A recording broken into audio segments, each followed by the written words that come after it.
2 days before our cross-state road trip. I refused to sign the loan papers, and he answered with his fist, striking the dash cam mounted on my windshield. Mom stood on the porch, unblinking. Her words, colder than the night wind, were, "You brought this on yourself." I thought that was rock bottom. Then I opened the backup memory card. Kurt's confession about torching the warehouse for insurance money. Only one question remained. Would I stay silent, as I had for 10 years, or hit share and let the whole town hear the truth? My name is Ava Mercer, and after 12 hours troubleshooting server crashes at North Star Help Desk, all I wanted was a hot shower and my bed. Instead, I walked into my mother's living room to find Kurt Holden spread across the couch, as if he owned the place, which, technically, he did, at least half of it.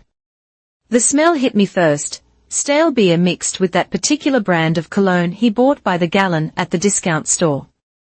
Papers covered the coffee table, their edges weighted down with empty Coors cans. Kurt's meaty fingers drummed against his thigh as I set down my laptop bag. "About time," he said, not looking up from the TV. "Need you to look at something."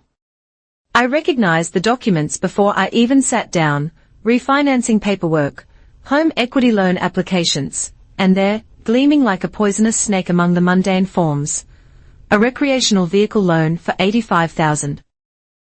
"Sign here, and initial there." Kurt pushed a pen toward me, still watching his game. "Got us approved for the whole package. Your credit score's finally worth something." The fluorescent kitchen light hummed behind us. Mom stood at the sink, her back rigid as she scrubbed the same plate for the 3rd time. She knew what this was about. She always knew. "I'm not signing anything, Kurt." That got his attention. His head swiveled toward me, his jaw working as if he were chewing tobacco. "Come again?" I said. "No, I'm not co-signing your loans." "Your loans?" He laughed, but there was no humor in it.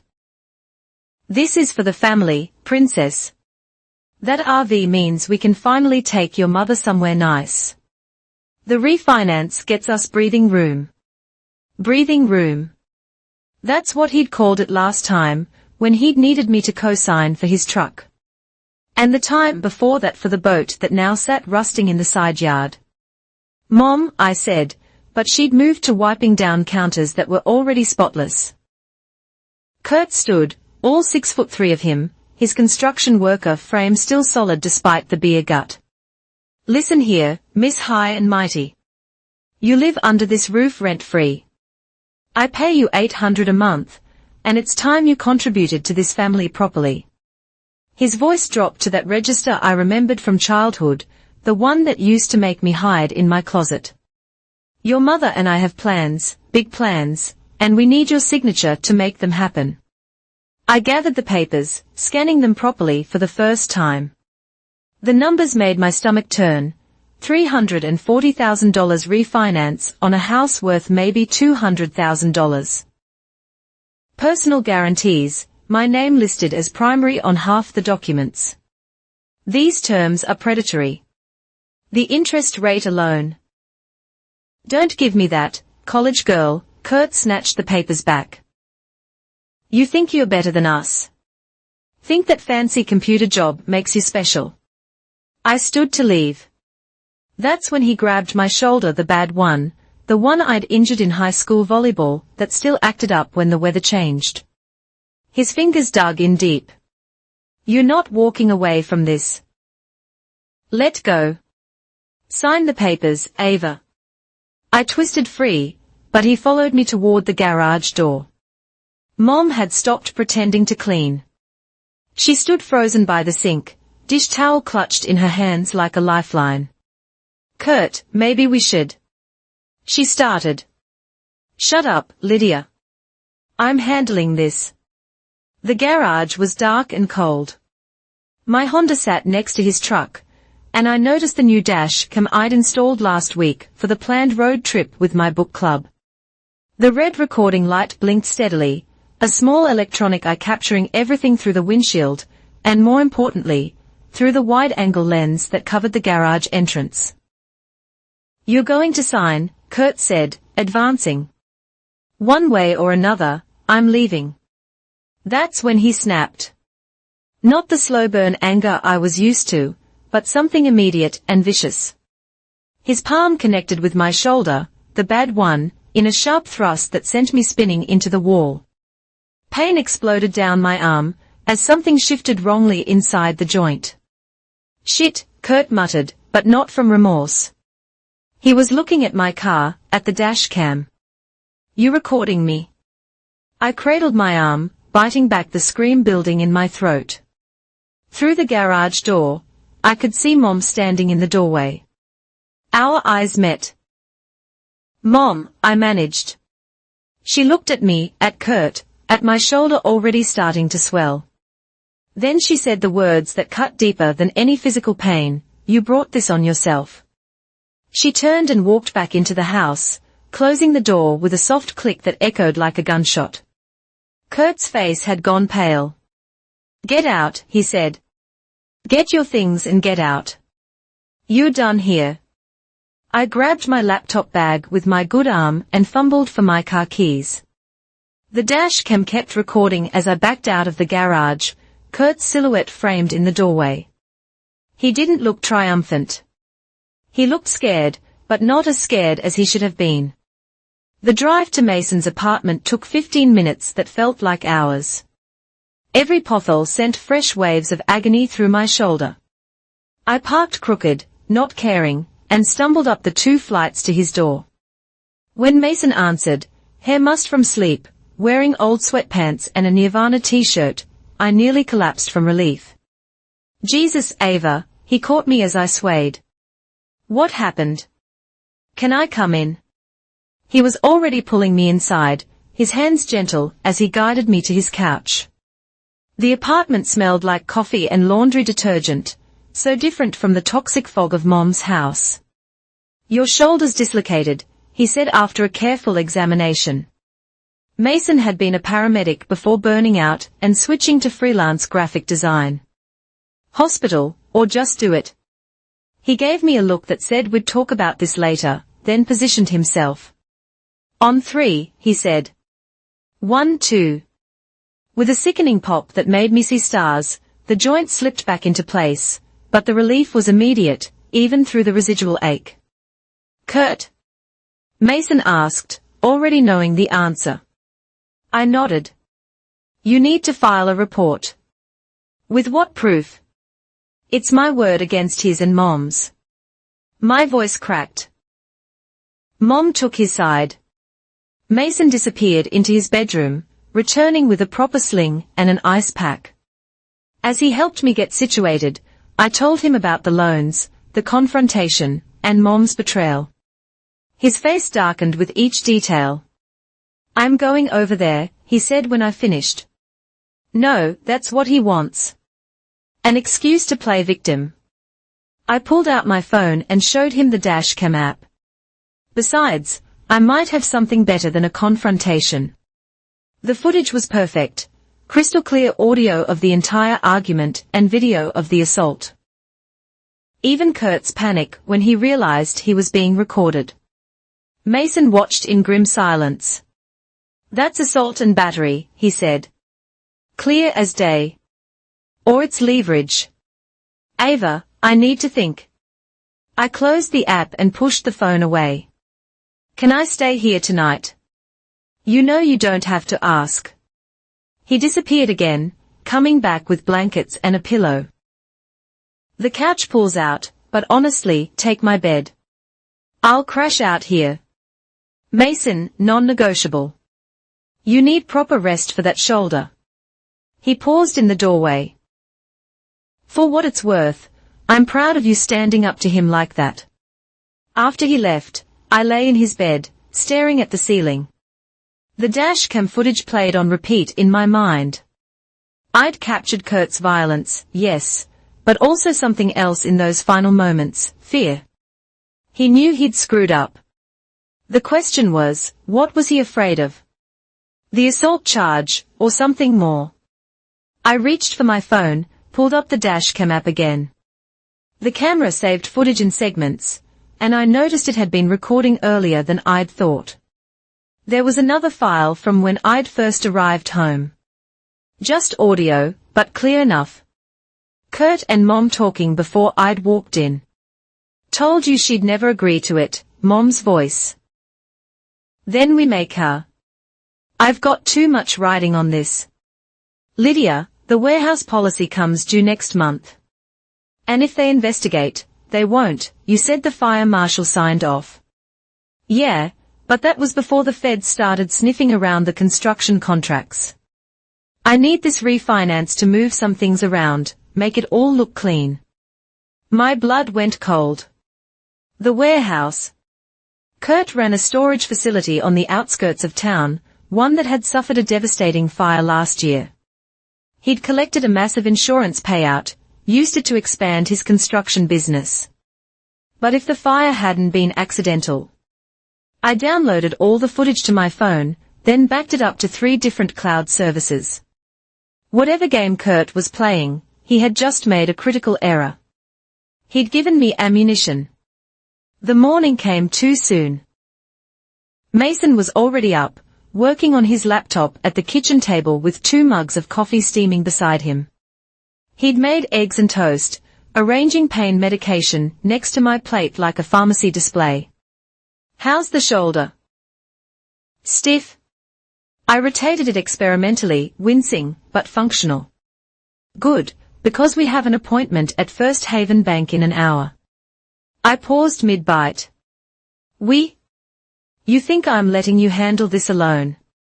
Mason closed his laptop, fixing me with that steady gaze I remembered from childhood, the same look he'd given me when I was 7 and he was 10, promising to walk me to school after some older kids had been hassling me. Kurt crossed a line. Mom crossed a line. This ends now. The drive to First Haven Bank was quiet, except for Mason's jazz playlist humming through the speakers. I'd switched the memory card in my Dashcam before we left, installing a fresh one set to loop recording. The original sat safe in my pocket, a tiny piece of plastic that might change everything. You know why I really left home? Mason asked suddenly, taking the exit toward downtown. It wasn't just the military scholarship. I waited. Senior year, Mom co-signed a loan for Kurt, 20 grand for equipment. He defaulted 3 months later, left her holding the bag. She emptied her retirement to cover it. His knuckles whitened on the steering wheel. When I confronted him, he laughed. Said it was the price of keeping a roof over our heads. Mom just accepted it. She never told me. Of course not. You were still the baby who might get out clean. He pulled into the bank parking lot. Looks like that plan failed. First Haven Bank occupied a corner building that tried too hard to look modern, all glass and steel fighting against the small-town atmosphere. The loan officer, Marlon Voss, according to his nameplate, greeted us with the kind of smile that probably got him Employee of the Month regularly. Ms. Mercer, perfect timing. I was just reviewing your application file. My stomach dropped. My what? The refinancing package. You submitted it last week. He pulled up something on his computer, frowning. Although, I have to say, some of these signatures look. He trailed off. Hold on. Mason and I exchanged glances as Voss pulled out a folder, comparing documents. His frown deepened. Ms. Mercer, did you sign these? I leaned forward, examining papers I'd never seen before. My name was everywhere, loan applications, guarantee forms, authorization letters, but the signature was wrong. Close, but wrong. Someone had practiced my handwriting, but couldn't quite nail the way I curved my capital MS. No, I said quietly. I didn't sign any of these. Voss's entire demeanor shifted. The salesman's smile vanished, replaced by something harder. I need to get my supervisor. Don't go anywhere. The next hour blurred into a parade of increasingly senior bank officials, security personnel, and finally a fraud investigator named Dana Ito, who took detailed notes while I explained the situation. She produced more documents, car loans, credit applications, even an attempt to add me to Kurt's business accounts. The forgeries go back months, Ito said, spreading papers across the conference table, but they are all traceable to the same source. See this rental agreement. Someone used it as a template. The pressure points, the pen lifts, classic tracing signatures. What does this mean for my credit? My voice sounded distant, clinical. The full scope was still sinking in. We'll file fraud alerts with all 3 bureaus immediately. The bank will provide a full report for law enforcement. Ito gathered the documents into evidence folders. Have you filed a police report? Not yet. Do it today. This is systematic identity theft. Ms. Mercer, whoever did this, they weren't just trying for one loan. They were building a paper trail to make you financially responsible for significant debts. Mason's hand found my good shoulder and squeezed gently. We need copies of everything. Ito nodded. I'll prepare a complete file. One more thing. She pulled out a final document. This business insurance claim from last year. Your name appears as a witness to inventory before a warehouse fire. Did you sign this? My blood chilled. Kurt's warehouse. No, I've never been to his storage facility. Then we have insurance fraud on top of identity theft. Ito's expression was grim. This is going to trigger a federal investigation. Outside the bank, I had to sit on a bench until the world stopped spinning. Mason paced in front of me, phone already out. We need a lawyer. A good one. I can't afford, I can. Non-negotiable. He was already scrolling through contacts. Remember that contract dispute I had last year? My attorney specializes in fraud cases. The weight of it all pressed down like a physical force. This wasn't just about refused loans or a moment of violence. Kurt had been systematically using my identity, building a framework where I'd take the fall for his schemes. And Mom had to have known. Those signatures required personal information, social security numbers, details only she could have provided. The dashcam footage, I said suddenly. Kurt mentioned the warehouse, federal investigations. He needed the refinance to move things around. Mason stopped pacing. He was covering his tracks, or trying to. I pulled out my phone and found the audio file. We need to get this, too. Client privilege. First, we talked to the lawyer, then law enforcement. Mason helped me stand. Come on, we have more stops to make. The drive to the county courthouse records division felt surreal. Armed with the fraud report from First Haven Bank, we gained access to public records that painted an increasingly damning picture, loan applications with forged signatures. Property transfers that didn't add up, a web of financial manipulation with my name woven throughout. Look at this, Mason said, pointing to a business filing. Halden Storage LLC added you as a board member 6 months ago. What? I don't know anything about his business. Exactly. But if the feds come knocking about insurance fraud, guess whose name is on the corporate documents? The clerk, a middle-aged woman with kind eyes, watched us pile up copies. You kids finding what you need? Unfortunately, yes, I said. She lowered her voice. Word of advice. Whatever mess you're untangling, document everything. Timestamps, copies, witness names, build your case airtight. We thanked her and moved to the mail record section. Sure enough, there it was, returned mail for denied auto loans, sent to Mom's address 4 months ago. She would have seen them. She would have known Kurt was using my name. Mason made copies while I sat, with the growing pile of evidence. Each page felt like another betrayal, another crack in the foundation of family I'd tried so hard to preserve. But beneath the hurt, something else was building. Not quite anger, something colder, more focused. "Hey," Mason's voice pulled me back. "You okay?" "I am going to destroy him," I heard myself say. "Legally, thoroughly. I am going to dismantle everything he's built on lies and forgery." My brother studied my face, then nodded slowly. "Good. But first, we protect you. Lawyer, police report, secure your assets, then we go on offense." As we loaded boxes of copies into his car, I pulled out the backup memory card from my Dashcam. Such a small thing to hold so much power. The main card kept recording my current trip, but this one held Kurt's confession, his violence, his fear. "One more stop," I said. "I need a few more memory cards.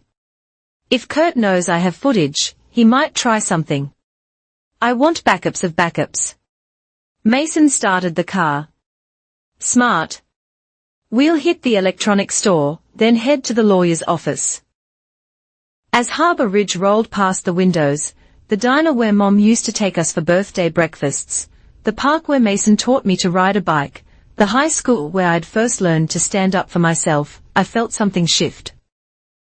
This wasn't the hometown I'd been clinging to.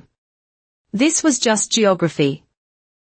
Buildings and streets that had witnessed too much silence, too much complicity. "After this is over," I said, "I'm leaving Harbor Ridge." "About time," Mason replied.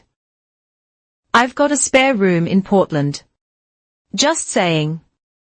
I managed a small smile, the first in what felt like days. "Let me finish burning down Kurt's paper empire first."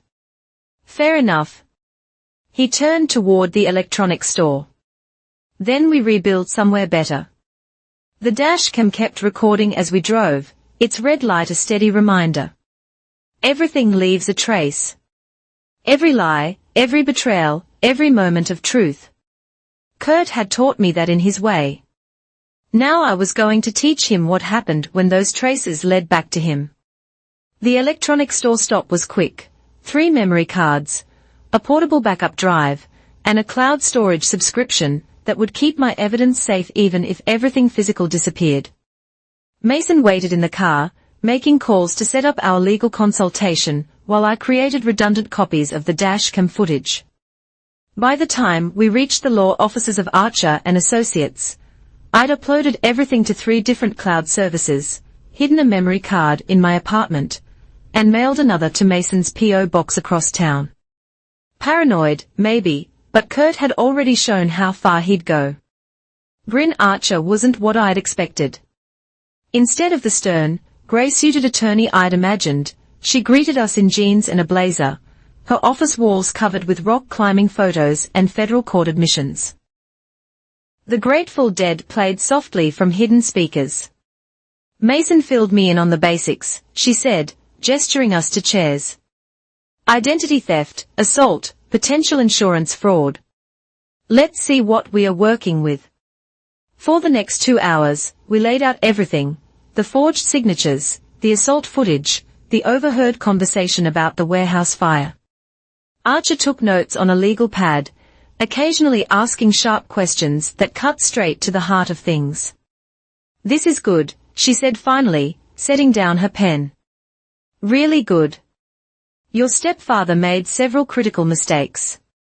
First, the pattern of forgeries shows clear intent to defraud. Second, the assault was captured on video. That's a felony, with your injury. But the insurance fraud," she leaned back, "that's what's going to bury him." "Can you prove it?" I asked. "I don't have to. The feds will. Once they start pulling threads, these schemes unravel fast." She pulled out a fresh pad. "Here's what we do. Criminal complaints, first, assault, second, identity theft, third, fraud. The Dashcam gives us probable cause. Then we go civil. Sue for damages, get injunctions to freeze his assets, protect your credit. What about my mother? The question hurt to ask. Archer's expression softened slightly. Did she forge signatures, handle documents, or just know about it? I don't know. Then we focus on what we can prove. Kurt's the primary target. If your mother was actively involved, that'll come out in discovery. Mason spoke up. How do we protect Ava in the meantime? Kurt's not stupid once he knows she's fighting back. Restraining order immediately. The assault video makes that straightforward. Archer made another note. Change your locks. Vary your routines. Consider staying somewhere else for a while. I'm at Mason's, I said. Good. Keep it that way. She stood, all business now. I'll file the criminal complaints today. Civil suit by end of week. In the meantime, I need you to write down everything you remember. Dates, conversations, any financial documents you signed legitimately versus ones you didn't. Detail is your friend. We were gathering our things when she added, one more thing. That Dashcam footage you mentioned, Kurt talking about federal investigations into construction contracts. I nodded. I have contacts at the FBI's white-collar crime division. This might be bigger than just your family. She handed me a business card. Full disclosure, I spent 6 years as a federal prosecutor specializing in insurance fraud. Your stepfather picked the wrong person to mess with. The drive back to Mason's felt different. Having Archer on our side, having a plan, it transformed helpless rage into focused determination. We stopped by my work to update HR about the situation and request emergency time off. My supervisor, Janet, took one look at my slinged arm and the stress written across my face and approved a week immediately. Take care of yourself, she said. The job will be here when you're ready. Back at Mason's apartment, I sat at his kitchen table with a legal pad and started writing. Every interaction with Kurt that involved money, every time Mom had asked for financial information for taxes or insurance updates, the pattern emerged slowly, like a photograph developing in reverse. What had seemed like family requests were reconnaissance missions. Mason cooked while I wrote, the smell of garlic and basil filling the small space. Normal domestic sounds that felt like armor against the chaos we'd unleashed. Remember, Dad? I asked suddenly. Mason paused in his stirring. Bits and pieces.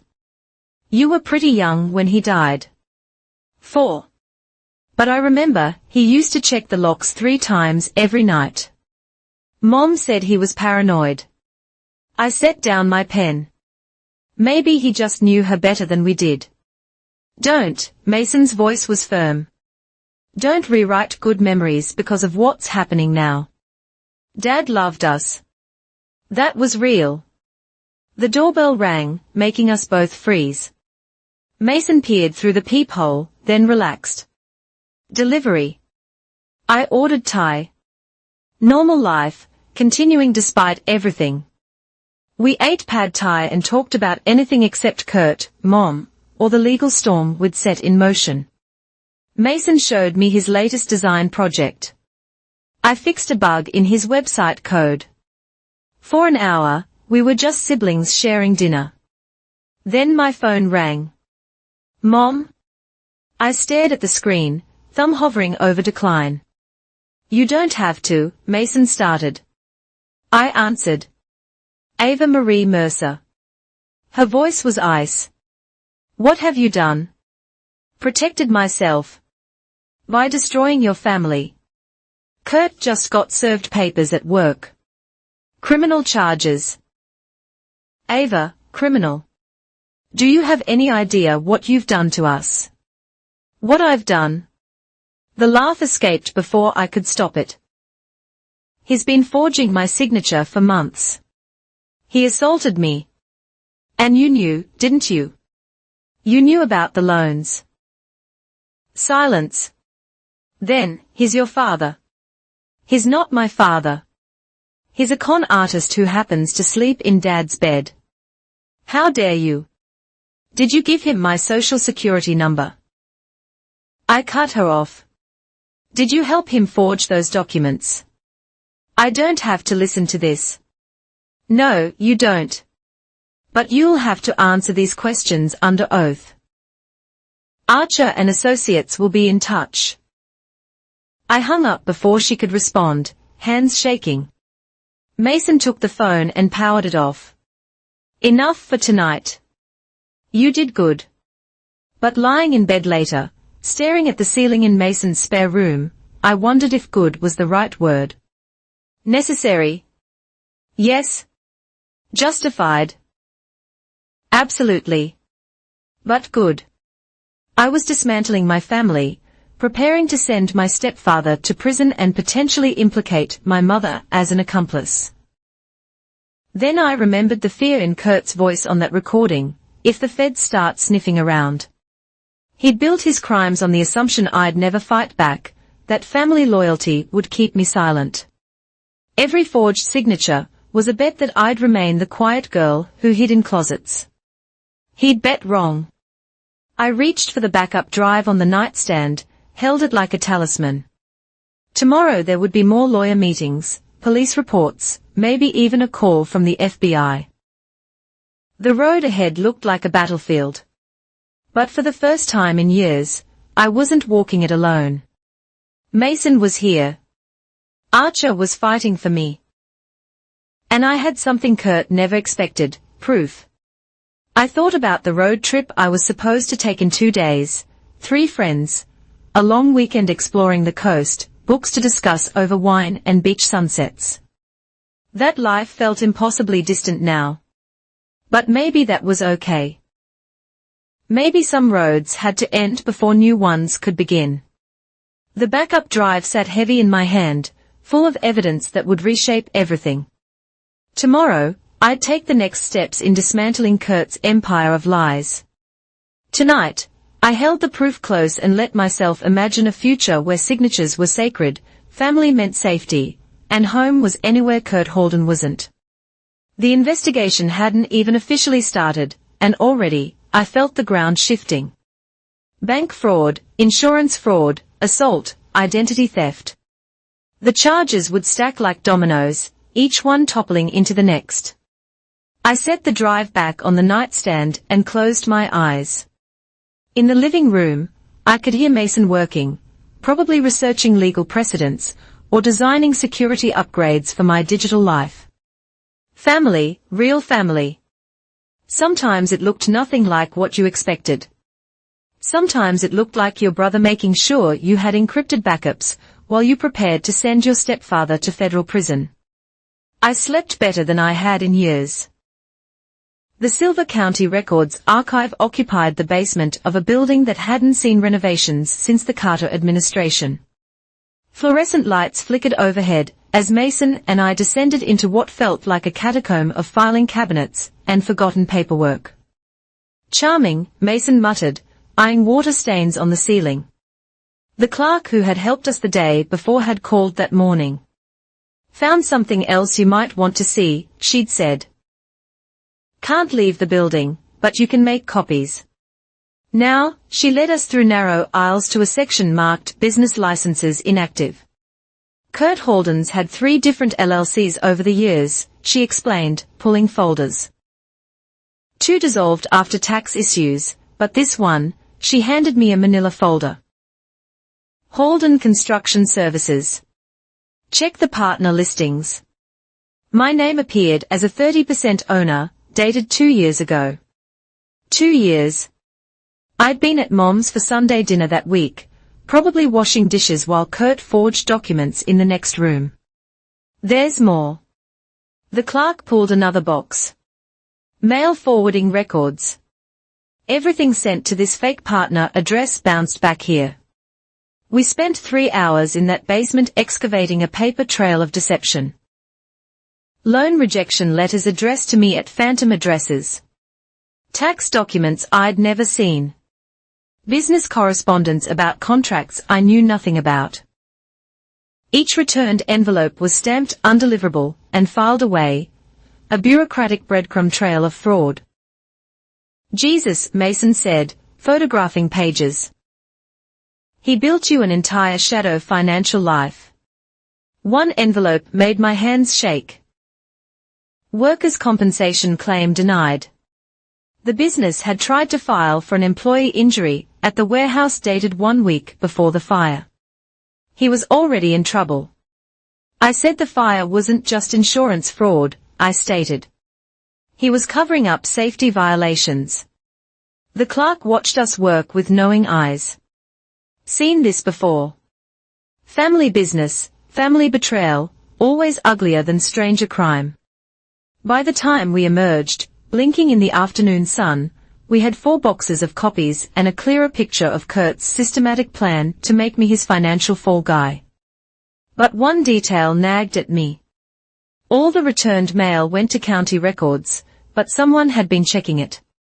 There were date stamps, initials LH. Lydia Halden. Mom? She knew, I said in the car.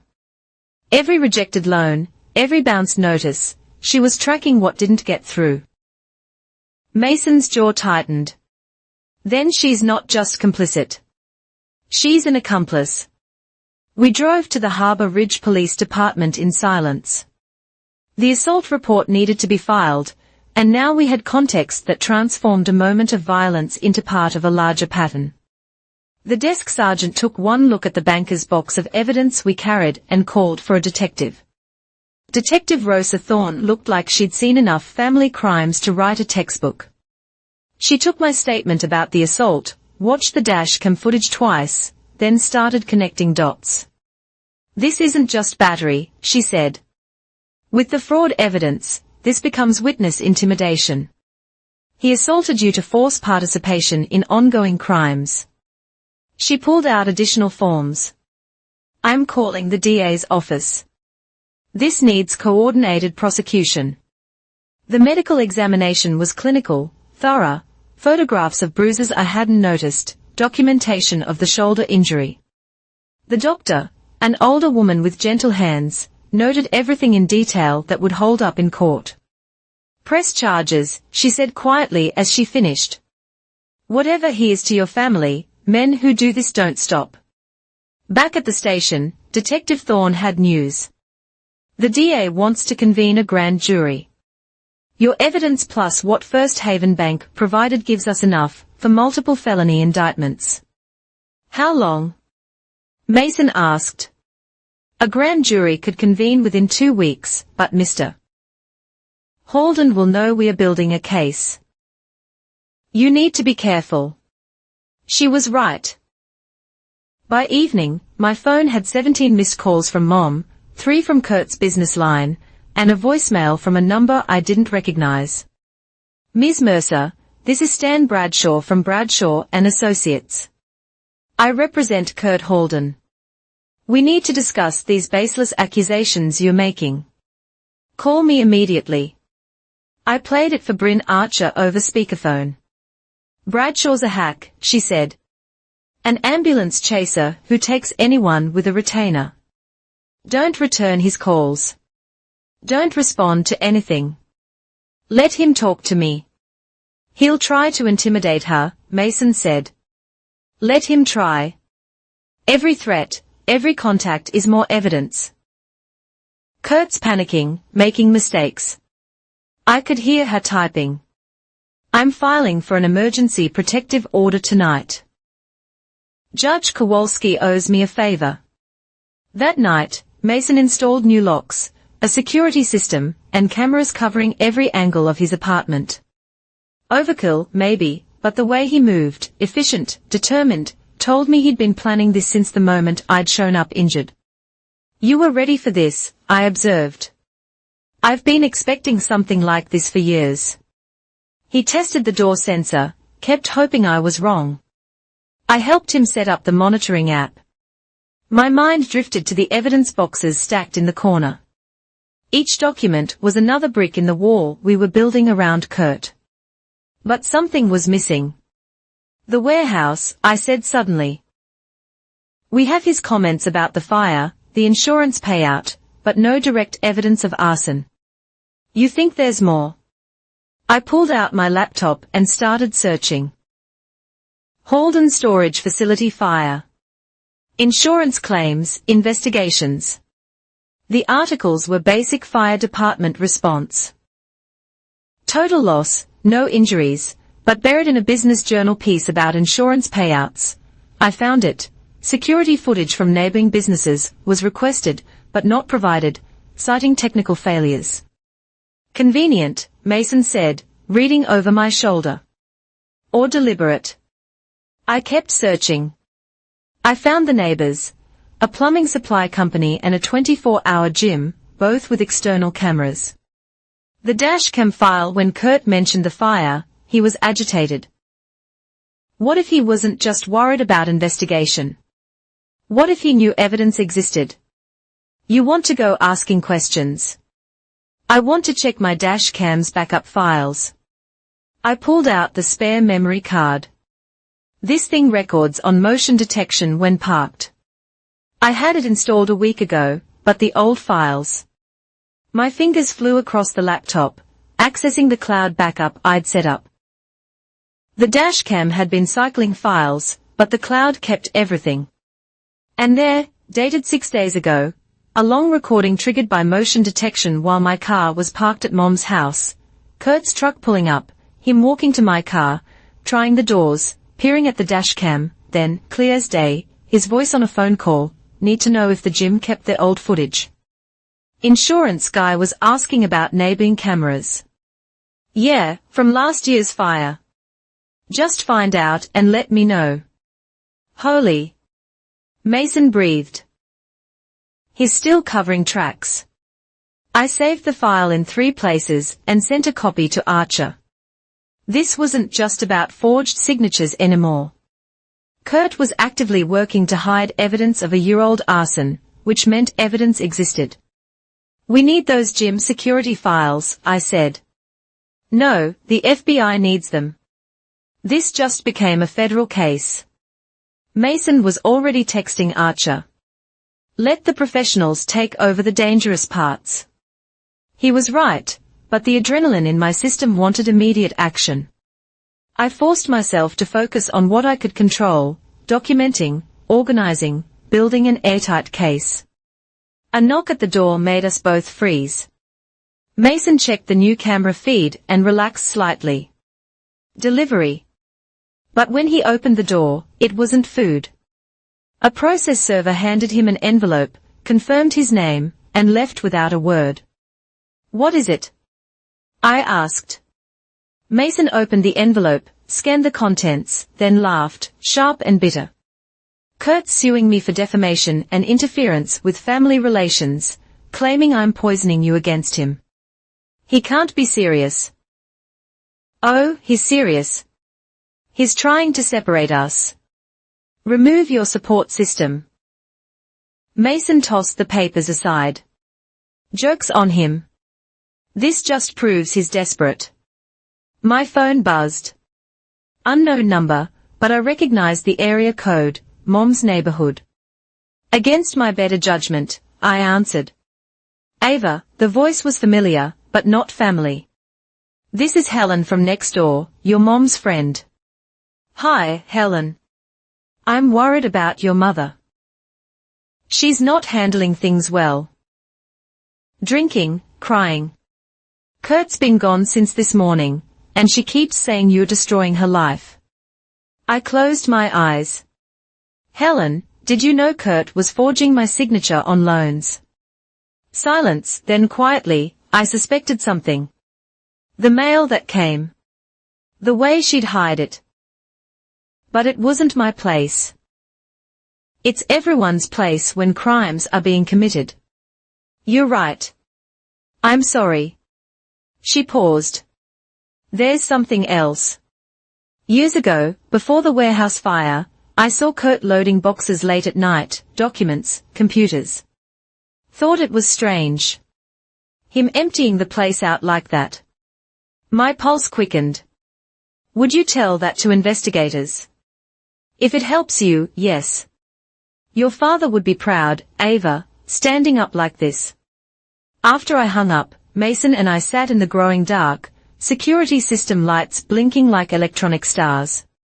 Tomorrow would bring more battles, legal filings, federal investigators, the weight of a family's collapse. But tonight, we had evidence, we had allies, and most importantly, we had each other. The road to justice was longer than I'd imagined, but every document we'd found, every connection we'd made shortened the distance. Kurt had built his house of cards on my name, my credit, my silence. Card by card, we were pulling it down. The backup memory card from my Dashcam felt heavier than its 3 ounces should have allowed. I'd been cycling through the files for 2 hours. Mason brought coffee and sandwiches as I hunted through hours of parking mode recordings. Most were mundane, people walking dogs, delivery trucks, the occasional raccoon triggering the motion sensor. Then I found it. Mason, my voice came out strangled. Look at this. The timestamp read 11:47 p.m., dated 13 months ago, a week before the warehouse fire. The camera had activated when Kurt's truck pulled into Mom's driveway, but the angle caught more than just our house in the background. Barely visible, but unmistakable, in the HD footage, was the orange glow of flames reflecting off clouds in the direction of the industrial district. The warehouse, Mason breathed. But that wasn't the damning part. Kurt got out of his truck, and in the Dashcam's audio pickup, we could hear him on his phone. Yeah, it's done. No, I was never there. Been at Rosette's bar since 9. Check the receipts. Got 3 guys who'll swear I never left. Insurance adjuster comes around. We stick to the story. Electrical problems, right? That faulty panel we documented last month. My hands shook as I saved the file. He planned it, established an alibi, had witnesses lined up. This is evidence of conspiracy, Mason said. Premeditated arson, insurance fraud, probably witness tampering if he paid those guys to lie. I backed up the file immediately, sending copies to Archer and uploading to multiple secure servers. The timestamp was crucial.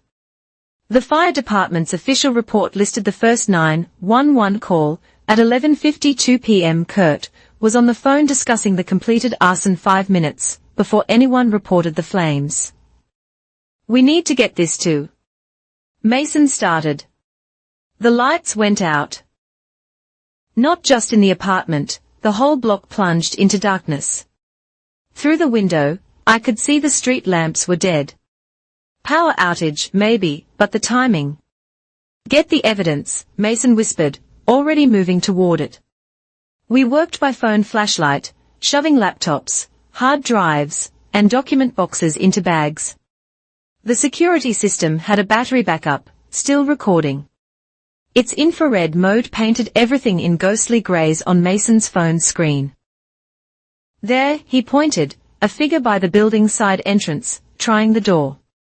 Could be anyone, I said, but my voice shook. The figure turned, and in the infrared clarity, I recognized the bulk of Kurt's frame. He tried another door, then disappeared around the corner. Fire escape, Mason said. He's checking if we are home. We grabbed the bags and slipped out the front while Kurt was presumably around back. Mason's car was parked 2 blocks away. He'd been varying his parking spots all week.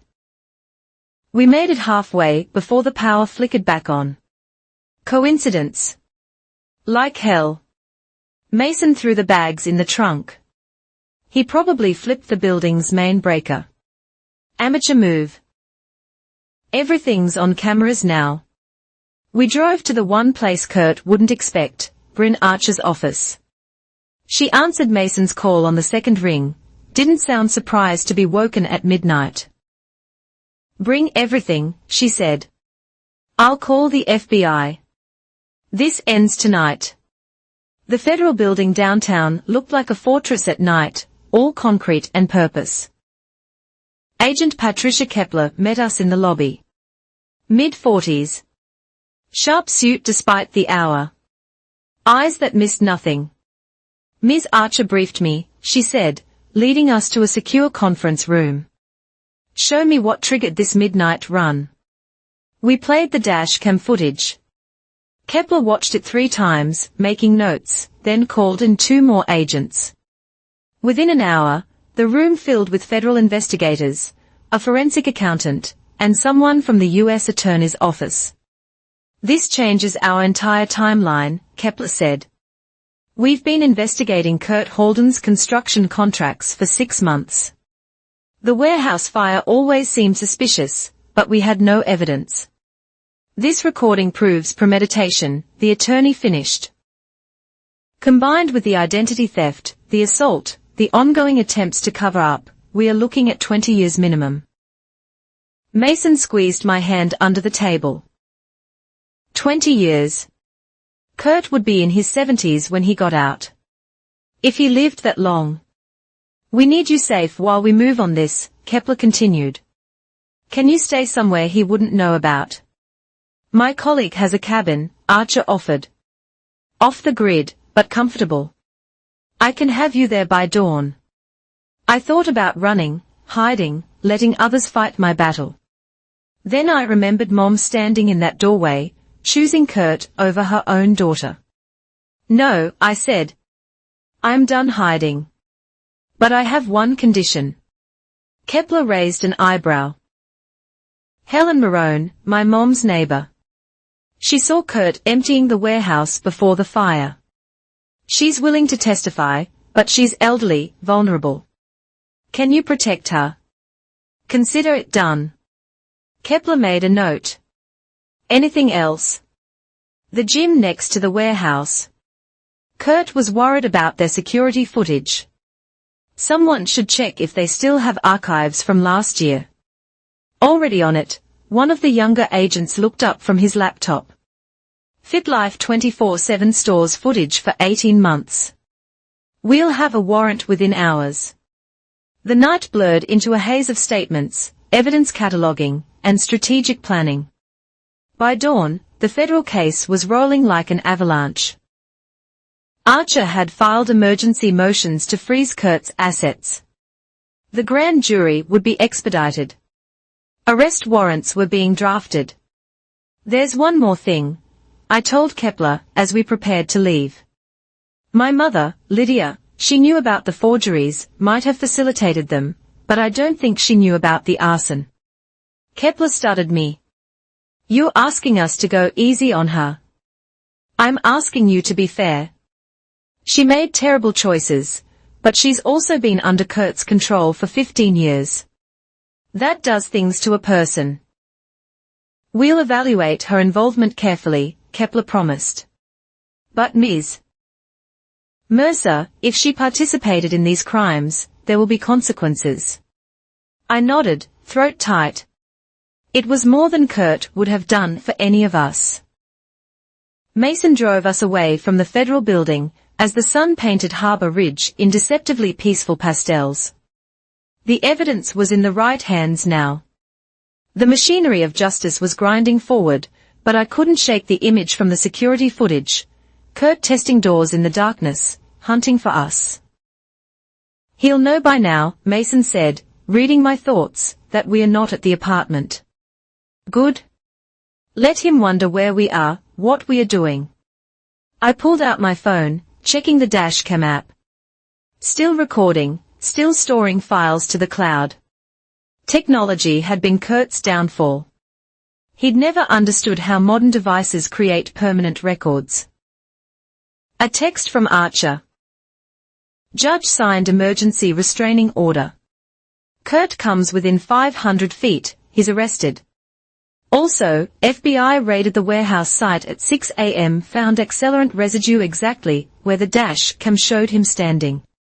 Physical evidence to match the recording. Kurt's house of cards wasn't just falling, it was being systematically demolished by experts. My phone rang. Mom? I almost didn't answer. Then, remembering what I told Agent Kepler about fairness, I picked up. They took him, she said, voice hollow. Federal agents.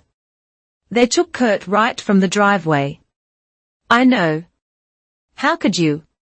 But the question lacked heat. It sounded more bewildered than angry. He's not perfect. But he's been there for us. Provided for us with stolen money, Mom. With my name on fraudulent loans. I didn't. I thought it was just paperwork.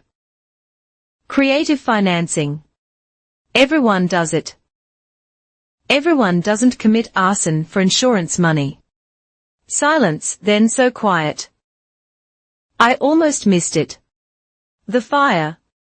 He planned it. Mom, I have him on video discussing it. The feds have physical evidence. It's over. I heard her sob once, sharp and surprised. I need to go. They want to ask me questions. Mom, wait. Get a lawyer. Don't answer anything without representation. You destroyed our family and now you're giving advice. I'm trying to keep you out of prison. That's more consideration than you showed me. She hung up. I stared at the phone, wondering if that was the last conversation we'd ever have. Mason pulled into a coffee shop parking lot and cut the engine.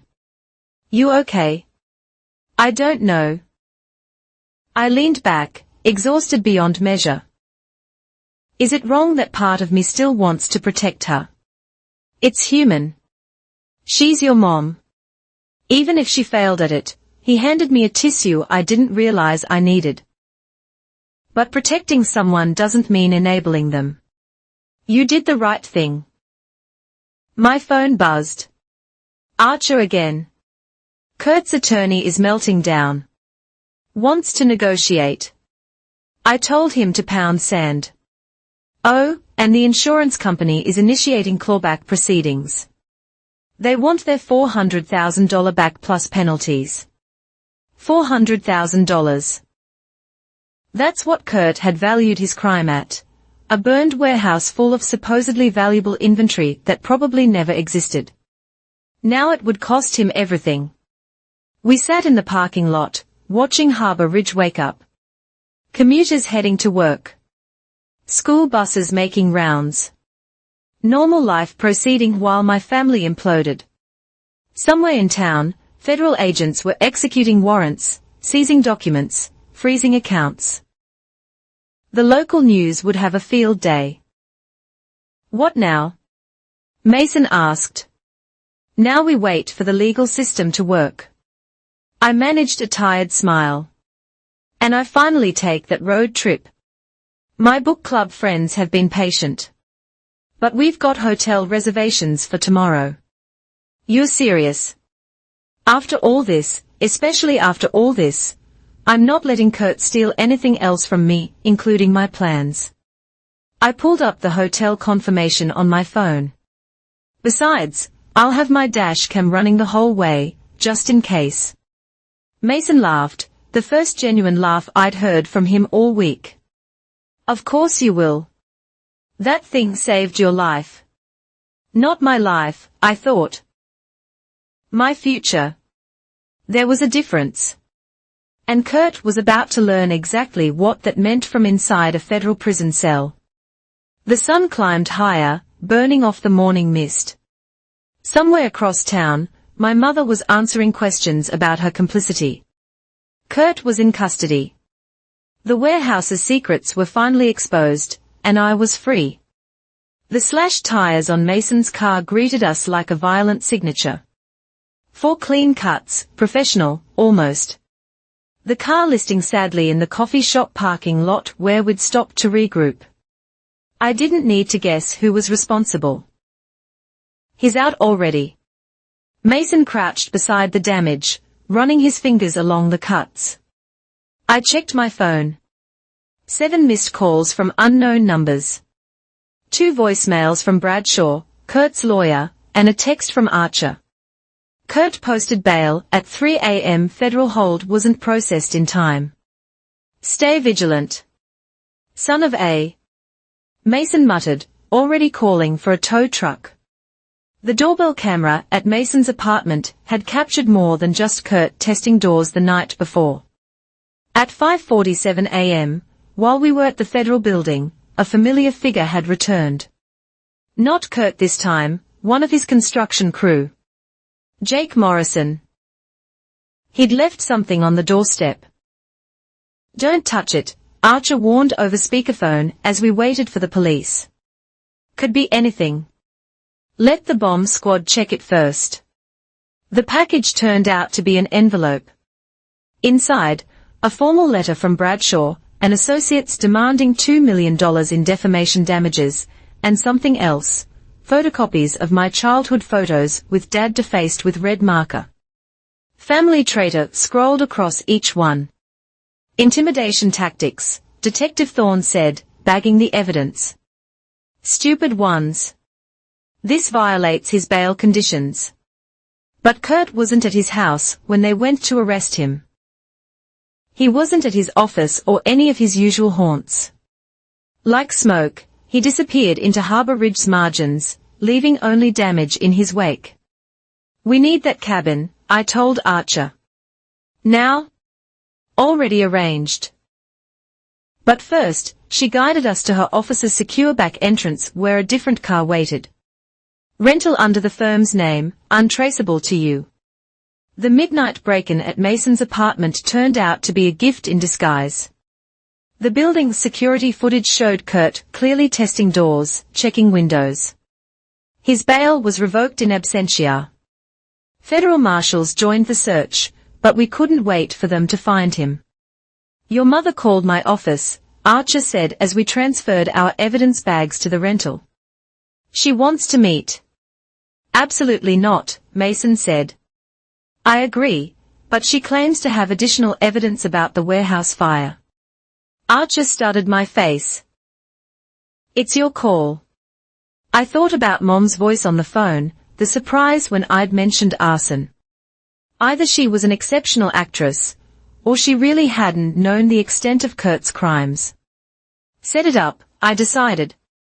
But somewhere public, somewhere safe. We met at the Harbor Ridge Public Library in a study room with glass walls and security cameras. Mom looked like she'd aged 5 years in 2 days. No makeup, hair unwashed, wearing the same clothes I'd seen her in during our confrontation. Don't trust her, Mason whispered. But he stayed close as we entered. Mom's eyes darted between us, lingering on my still healing shoulder. I brought these, she said without preamble, pushing a box across the table. From Kurt's office, hidden in the ceiling tiles. Archer, who'd insisted on being present, pulled on gloves before examining the contents. Insurance documents, inventory lists, invoices, all dated before the fire, but the numbers didn't match. The inventory Kurt had claimed was worth $400,000, Mom said, showed purchase orders for maybe $50,000 in goods. He inflated everything. I found these after the agents left. I remember him working on these late at night, telling me it was just business strategy. Why bring them to us? I asked. Because I'm not going to prison for him, her voice hardened. My lawyer says cooperating is my only chance at avoiding charges. There it was. Self-preservation, not maternal concern. But I'd take it. There's more, she continued. Kurt's planning something. He called from a burner phone. Wanted me to wire money to an account in Mexico. Said we could start over there. You refused? Archer asked. I hung up on him. Mom finally met my eyes. I've been many things, Ava. Weak, definitely willfully blind. Yes, but I won't be a fugitive. Mason tensed beside me. This feels like a setup. No, I said. It's just too late. She pulled out a small device, a USB drive. Bank records, the real ones, every transaction for the warehouse, the construction business, even the loans he took out in Ava's name. I've been copying files all night. Archer took the drive carefully. Why were you keeping records? Insurance. Mom's laugh was bitter. Ironic, right? I knew Kurt cut corners, maybe bent some laws. I thought if I kept records, I could protect myself if things went bad. I just never imagined they'd go this bad. I studied the woman who'd raised me, looking for the mother who'd bandaged skinned knees and read bedtime stories. She was in there somewhere, buried under years of compromise and cowardice. Did you know he was forging my signature? Not at first. When I found out, he said it was temporary, just until the business recovered. She twisted her wedding ring, still wearing it even now. I told myself it wasn't really hurting you. Your credit was good. The payments were being made. Until they weren't. Until they weren't, she agreed. The warehouse fire was supposed to fix everything. Kurt promised it would clear the debts, give us a fresh start. I swear I didn't know he said it, Archer interrupted. Mrs. Halden, I need to advise you that anything you say here. I waive privilege. I'll testify. Mom looked at me again. It won't undo what I let happen, but maybe it helps make it right. We left with 2 boxes of evidence and a signed affidavit. Mom would meet with federal prosecutors that afternoon. Kurt's house of cards had lost its last support beam. That night, from the safety of Archer's colleague's cabin an hour outside town, I watched the news report. Kurt's face filled the screen, the photo from his contractor's license, making him look more respectable than he deserved. Federal fugitive, armed and dangerous. Do not approach. They'll find him, Mason said. But he was cleaning his pistol as he spoke. We'd stopped at his apartment, just long enough to grab clothes and his licensed firearm. Guys like Kurt always think they're smarter than they are. My phone buzzed. Helen from next door. Saw the news. Federal agents came by. Very polite. I told them about the boxes. Stay safe, dear. Another text. This one from my book club. Rain check on the road trip. We'll wait for you. I smiled at that. Normal life, waiting patiently for justice to be served. But then another message. Unknown number. You destroyed everything. Hope you're happy. This isn't over. He's spiraling, Archer said when I forwarded it. Making threats via text. That's another federal charge. Keep documenting everything. The cabin was peaceful. All wood smoke and cricket songs. Mason had set up motion sensors around the perimeter, more for peace of mind than real expectation. Kurt was many things, but he wasn't wilderness savvy. He'd stick to what he knew: intimidation, property damage, financial manipulation. I've been thinking, I said as we sat by the fire, about what happens after. After they catch him, after everything, the trial, the sentences, the financial untangling. I poked at the fire, sending sparks up the chimney. I can't stay in Harbour Ridge. The Portland offer stands, Mason said immediately. Maybe. Or maybe somewhere completely new. Somewhere nobody knows our family's implosion story. Running away, starting fresh. There's a difference. We sat in comfortable silence, the weight of the week settling like ash. I'd pulled the thread that unraveled everything. But I couldn't bring myself to regret it. Kurt had built his empire on my name, my credit, my forced silence. Every forged signature had been a bet that I'd never fight back. He'd lost that bet spectacularly. My phone lit up with another unknown number. This time, I let it go to voicemail. Whatever Kurt wanted to say could be evidence for the prosecutors. I was done engaging with his chaos directly. You know what the ironic part is? I said. He could have just asked. If he'd been honest about needing help, maybe I would have actually co-signed something, a legitimate loan with proper terms. No, Mason said firmly. That's trauma talking. You don't owe anyone financial destruction just because they're family. He was right. The cabin's walls felt like armor against a world where mothers chose criminals over children, where father figures became felons, where family meant liability instead of love. Tomorrow would bring new challenges, federal investigations, grand jury testimony, the slow grind of justice. But tonight, I was safe. The evidence was secured. The authorities were hunting Kurt. And Mom had finally chosen truth over complicity. The dashcam that had captured everything sat on the table, its memory cards backed up in triplicate. Such a small device to bring down such a large lie. I picked up my phone one last time, not to check threats, but to text my book club, rain check accepted. But I'm choosing our next read, something about redemption. Mason smiled at that. Redemption for who? For anyone brave enough to earn it. The fire crackled lower, and somewhere in the darkness, federal agents were closing in on a man who'd gambled everything on my silence. He'd lost, and finally, after years of keeping quiet, so had my fear. The civil emergency hearing was scheduled for 10 a.m. at the Harbor Ridge Courthouse. A last-ditch effort by Kurt's legal team to prevent me from spreading defamatory content. We had driven back from the cabin at dawn. Archer briefing us on strategy while Mason navigated empty streets. Bradshaw's desperate, she explained. Bradshaw's trying to get a gag order, claiming you're prejudicing potential jurors.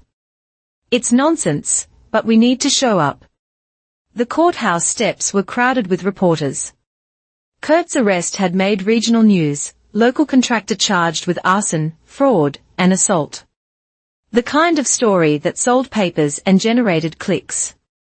Ms. Mercer, did you know about the warehouse fire? Will you be testifying at the federal trial? How long was your stepfather stealing your identity? Archer guided us through without comment, but I caught sight of a familiar face in the crowd, Mrs. Dalrymple, my high school guidance counselor, now silver-haired, but still radiating the same steady warmth that had gotten me through my teenage years in that house. Inside the courtroom, Bradshaw looked like he'd aged a decade overnight. His client was still missing. His case was falling apart, and now he was reduced to procedural Hail Marys. Your Honor, he began, my client's reputation has been irreparably damaged by Ms. Mercer's reckless accusations. Counselor, Judge Patricia Kowalski interrupted, your client is currently a federal fugitive with a revoked bail. His reputation is the least of his problems. Nevertheless, the prejudicial nature of, I'll hear from Ms. Archer. Bryn stood, immaculate despite the early morning rush. Your Honor, we filed a cross motion. Mr. Holden has engaged in systematic harassment of my client, including property damage, and written threats sent after his federal arrest. We are seeking an expanded protective order and contempt charges. She presented the evidence, the slashed tires, the defaced photos, the threatening texts. Judge Kowalski's expression darkened with each exhibit. Motion for gag order denied, she ruled. Motion for expanded protection granted. If Mr. Holden comes within 1,000 feet of Ms. Mercer or her family, he is to be arrested on sight. Bailiff, please forward these threat communications to the U.S. Marshals hunting Mr. Holden. Bradshaw slumped in his chair. But as we prepared to leave, an unexpected voice rang out from the gallery. Your Honor, may I address the court? Mrs. Dalrymple stood in the back row, hands clasped like she was still managing difficult students. Judge Kowalski frowned but nodded. I'm Margaret Dalrymple, retired Harbor Ridge High Counselor. I've known the Mercer family for 20 years. She looked directly at me, then back at the judge. I'd like to offer testimony about Kurt Holden's pattern of financial and emotional control over the women in that household. Bradshaw objected, but Judge Kowalski was intrigued. This isn't a trial, Ms. Dalrymple, but I'll allow a brief statement for the record. What followed was 10 minutes of devastating truth. Mrs. Dalrymple described years of concerning signs, bruises explained away, college fund money mysteriously disappearing, Ava's sudden reluctance to pursue out-of-state scholarships despite excellent grades. I documented everything, she concluded, producing a thick folder.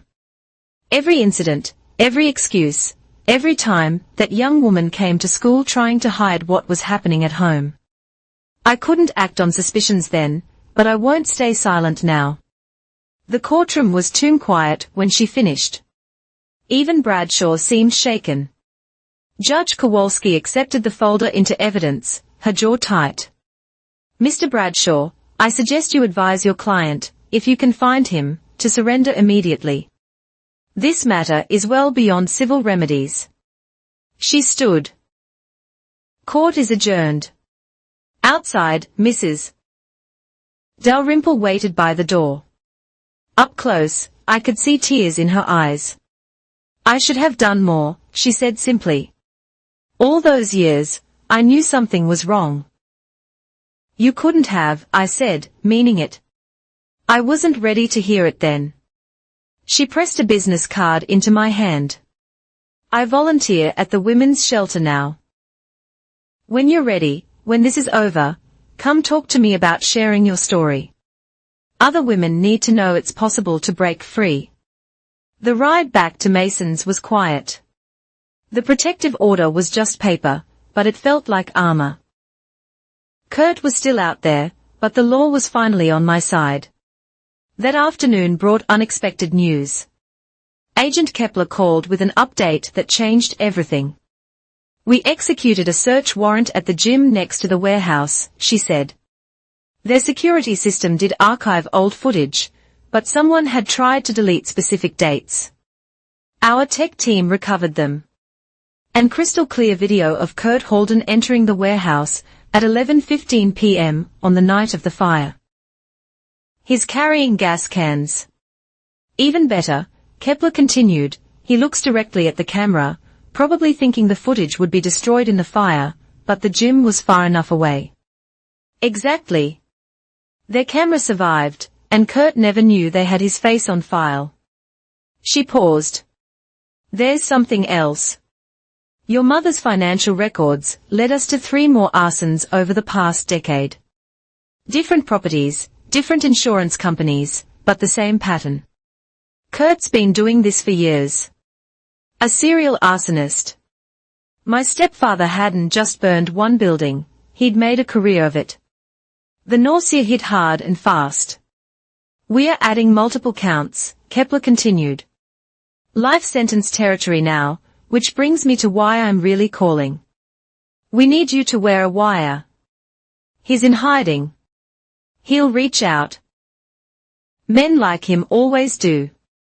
They can't stand losing control, especially to women they've dominated. When he contacts you, and he will, we need to be ready. I agreed. Though the thought of hearing Kurt's voice again made my skin crawl, Kepler arranged for an agent to bring the equipment to Mason's apartment. Small, sophisticated, designed to look like a fitness tracker. Just wear it constantly, the tech agent explained. It's activated by voice patterns. If Holden calls or approaches, it starts recording automatically. That evening, as predicted, my phone rang from another burner number. I activated the wire, put the phone on speaker so Mason could witness, and answered. You ungrateful bitch. Kurt's voice slurred with alcohol and rage. 20 years I provided for you, kept a roof over your head, and this is how you repay me. You stole from me, Kurt. You assaulted me. I disciplined you like your mother should have years ago. Too soft. Always too soft. Where are you? Close enough. Something crashed in his background. You think you're one. I've got insurance policies you can't even imagine. One phone call and your precious evidence goes up in smoke. Just like the warehouse. More arson threats. Really? Not threats. Promises. His breathing was heavy, labored. That fed. You're working with Kepler. Her office might have an accident. Your brother's apartment could have electrical problems. Accidents happen. Ava, families burn. The line went dead. Mason was already on his phone to Kepler while I stood frozen, processing the threat. He'd gone from financial predator to potential mass killer, cornered and desperate. They are tracing the call, Mason reported. Kepler's getting protective details for everyone he mentioned. But I was thinking about something else. Kurt had said insurance policies, I mused. What if he meant that literally? What if there were more properties, more potential targets? I pulled out Mom's USB drive and started digging through the files she'd copied. They are buried in Kurt's business folder. Insurance policies for 6 different properties, all overvalued, all with mysterious claims histories. Mason, my voice was steadier than I felt. I think I know where he is. The 6th property on the list was new. Purchased just 3 months ago. A hunting cabin in the mountains, 2 hours from Harbour Ridge, insured for triple its tax assessment value, the kind of place someone might go to ground or torch for one last payout. Kepler mobilized a team immediately. Good catch. Stay put. Stay safe. We'll handle it from here. But sitting still felt impossible. This man had controlled my life through fear and fraud for too long. Now he was threatening everyone who'd helped me. The wire on my wrist seemed to pulse with purpose. He'll call again, I told Mason. When he realizes we found the cabin, when he has nowhere left to run, he'll want the last word. Let him have it. From federal prison. We waited, the apartment feeling smaller with each passing hour. The news played on mute. No updates on the manhunt yet. Archer checked in twice, reminding us that the civil trial would proceed regardless of Kurt's capture. The insurance companies were circling, ready to recover their losses. Then, as the sun set over Harbour Ridge, painting the sky the color of old flames, my phone buzzed. Not a call this time, a video message. Kurt stood in what looked like the cabin from the insurance photos, a gas can in hand. His face was haggard, eyes wild. Behind him, boxes of documents, evidence, probably. You want to play with fire, little girl. He splashed gasoline across the boxes. Let's play. The video ended. I was already forwarding it to Kepler when she called. We're 15 minutes out, she said. That video is evidence of intent. If he burns that cabin, more federal charges, I finished. His gift wrapping his own conviction. Ava, her voice gentled. I know this is hard, but you've done everything right. Let us finish it. I thought about Mrs. Dalrymple's folder of documentation. Mom's box of evidence, my dashcam footage, all of us collecting proof of Kurt's crimes, waiting for the moment when someone would finally listen. That moment was now. Agent Kepler, I said. When you arrest him, tell him something for me. What's that? Tell him the dashcam is still recording. She actually laughed. We will. Stay safe. This ends tonight. Mason and I sat by the window, watching the city lights flicker on. Somewhere in the mountains, federal agents were closing in on a desperate man with a gas can and nothing left to lose. The wire on my wrist stayed silent. No more calls, no more threats. Just the quiet satisfaction of knowing that every document I'd found, every recording I'd saved, every brave choice to speak up had led to this moment. Kurt had taught me about fire in his way, how it consumed everything it touched, left nothing but ash and insurance claims. But he'd forgotten the most important lesson: some things don't burn. Truth, evidence, the courage to say enough. The dash cam on Mason's table blinked steadily, still recording, still watching. Always watching. The emergency custody hearing was called for 8 a.m., barely 12 hours after Kurt's video threat. Judge Kowalski had agreed to convene early. Understanding the urgency, the federal marshals had found the mountain cabin engulfed in flames. Kurt nowhere to be seen. He torched his own hideout rather than surrender. Your Honor, Bradshaw stood, looking like he'd given up on sleep entirely.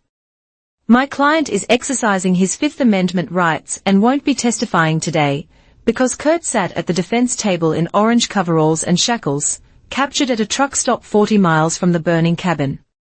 His face was gaunt, eyes darting between exits like a trapped animal.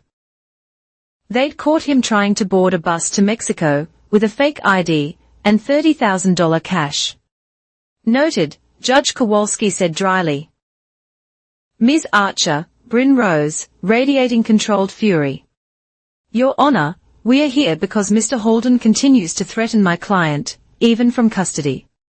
Last night, he made 3 calls from the detention center to associates instructing them to handle Ms. Mercer. She played the recordings, Kurt's voice, telling someone named Rico to visit telling another associate to make her regret everything. The courtroom tensed with each word. Furthermore, Archer continued, we have a witness who would like to address Mr. Holden's pattern of coercion. Objection, Bradshaw said weakly. This is a custody hearing. Overruled. I'll hear the witness. Mrs. Dalrymple entered again, but this time she wasn't alone. 3 other women followed.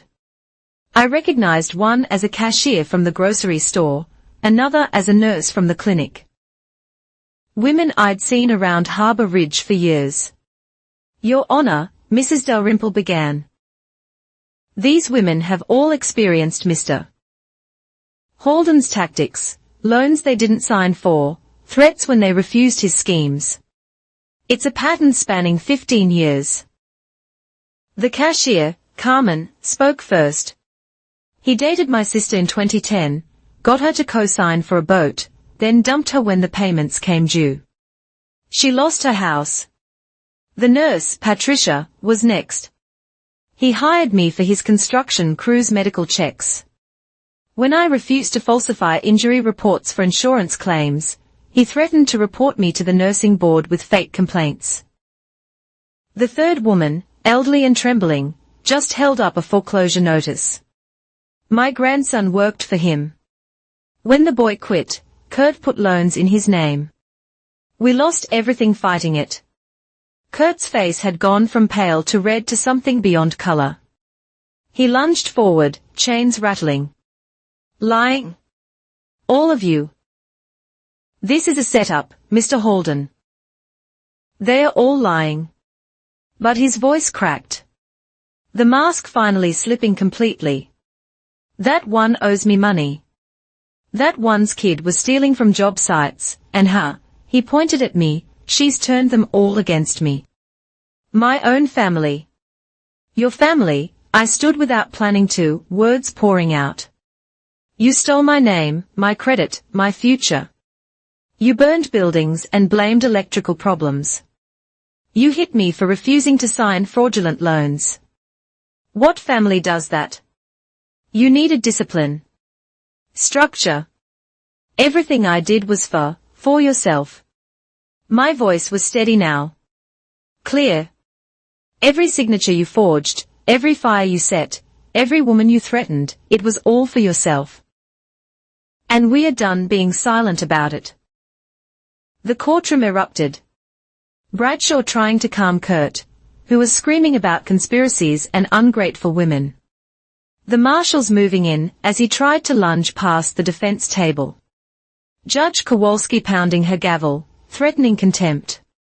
When order finally returned, Kurt was gone, dragged back to holding, still ranting.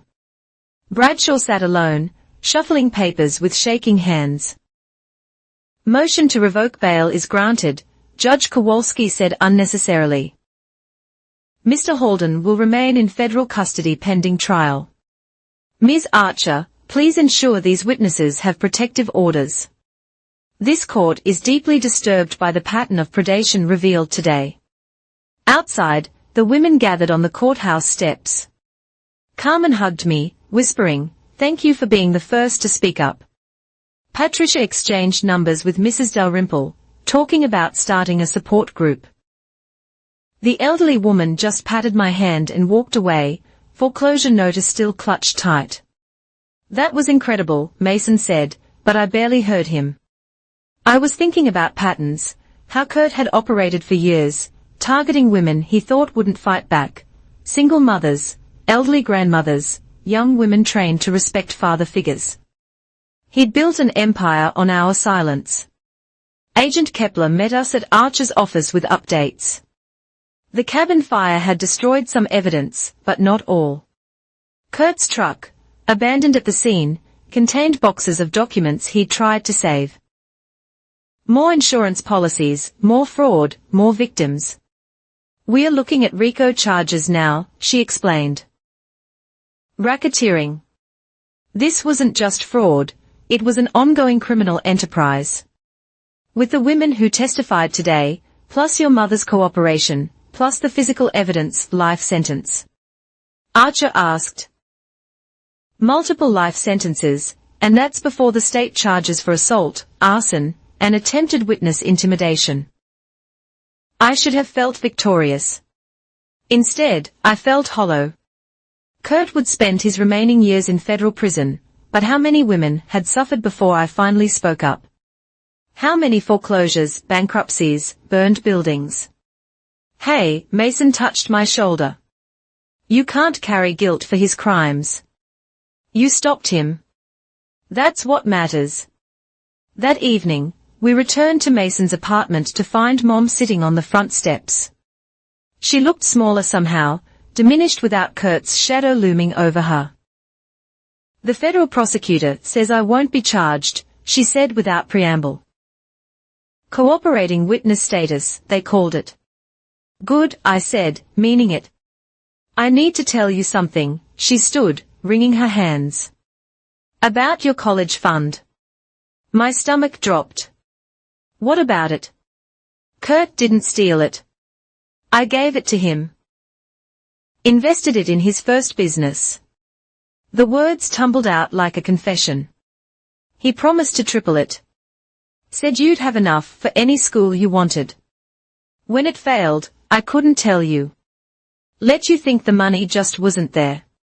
The betrayal hit fresh, sharp as broken glass. All those community college courses while my friends went away to university. All those nights waiting tables to afford textbooks. Not because we were poor, but because Mom had gambled my future on Kurt's lies. I'll pay you back, she said quickly. Every penny, with interest. I know it doesn't fix things, but stop. I was too tired for more revelations. Just stop. We stood there in the gathering dusk. 3 survivors of Kurt's war on truth. Mom clutching promises of repayment. Mason ready to defend me from fresh wounds. And me, holding a wire recorder full of threats from a man who'd called himself family. I'm leaving Harbor Ridge, I announced. After the trial, after everything settled, I'm done with this place. Mom's face crumpled, but she nodded. I understand. I'll help you, Mason offered. Wherever you want to go. My phone buzzed. A text from my book club. Heard the news. Drinks tonight. You don't have to talk about it. Just be with friends.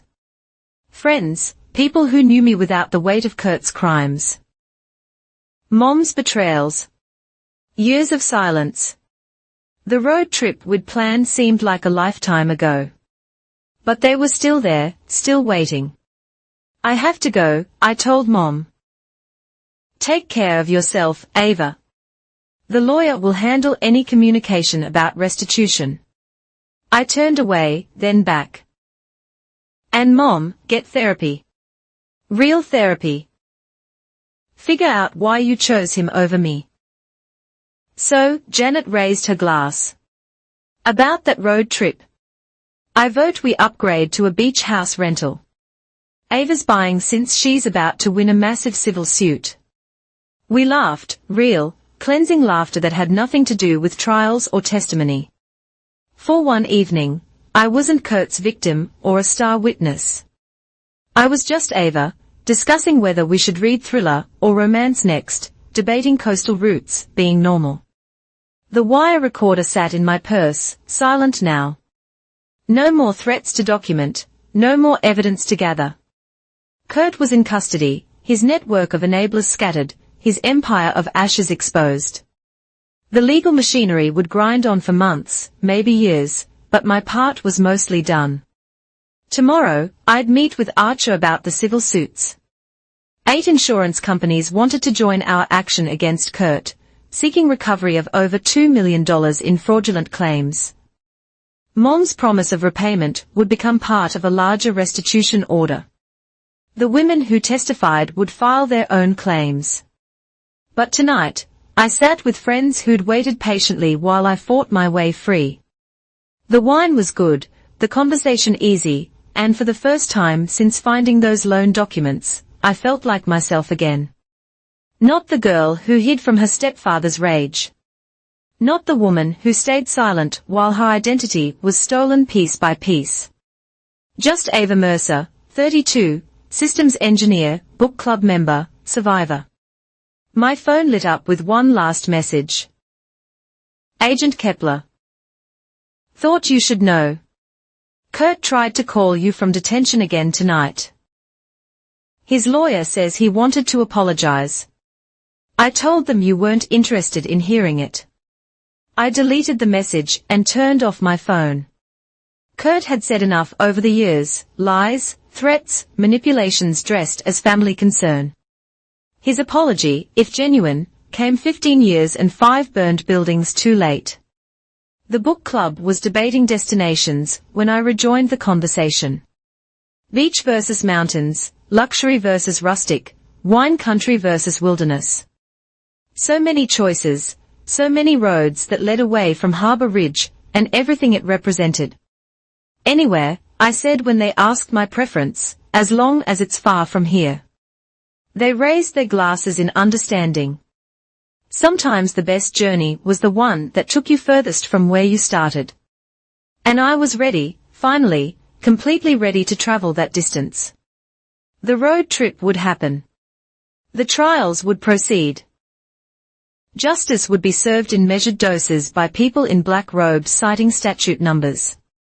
But healing that would happen on highways and beaches, in new cities where nobody knew my name, in quiet moments when I remembered that I'd spoken truth to power. Once, Kurt was finished. I was just beginning.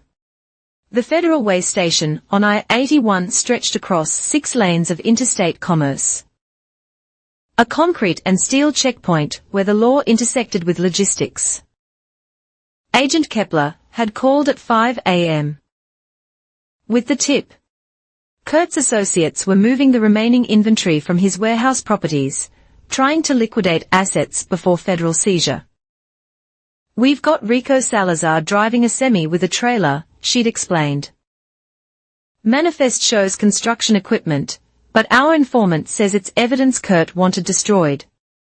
State troopers will intercept at the way station, but we need you there for identification.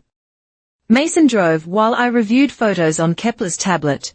Insurance claim documents showing supposedly destroyed inventory matched against shipping manifests dated yesterday. Kurt might be in custody, but his network was scrambling to cover tracks. There, I pointed as we pulled into the official vehicles area. A Peterbilt with a Tennessee plate sat in the inspection lane.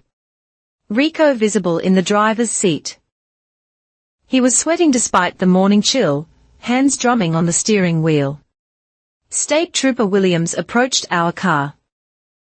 Ms. Mercer, Agent Kepler said you could identify some items if we find them.